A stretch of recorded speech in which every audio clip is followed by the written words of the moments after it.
日在地新闻继续来看这个威力彩小连续共估22期，总算是开出来了。这个头奖5亿2000万，有一个人夺得。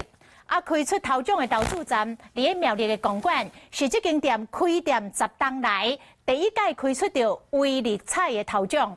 头家讲，因是早暗拢烧香来拜祖先，拜请祖先，保庇伊的人客来得大奖。这届总算是如愿开出到头奖，大家拢跳到袂讲哩。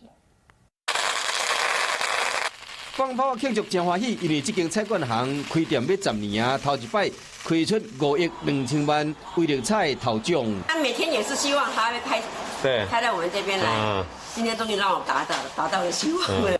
威力彩连共22期，这摆总算开出头奖，而且是5亿2000万，一个人总包。业者准备一张大张的红本，要甲大家分享这个好消息。业者看起来真欢喜，这间菜馆行伫交流道的附近，来去的人真多。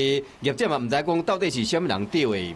不知道呢，因为今天来的客人蛮多的。对，有外地客，也有本地客。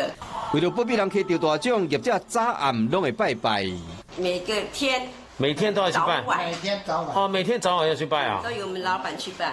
老板去拜的哈，觉得很轻松啊。就是接收了，会不会有好兆头，我们不知道啊。有乡亲专工走来买菜馆饭喜气。专程来的。对啊，恭喜！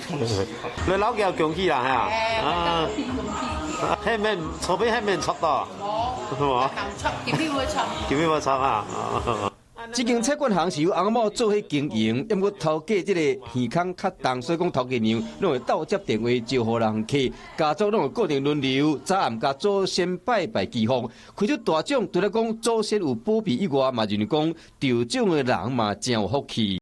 Hello， 大家好，我是乃瑜，要教给大家2个任务。第一个，华视新闻的脸书专页，你按赞了吗？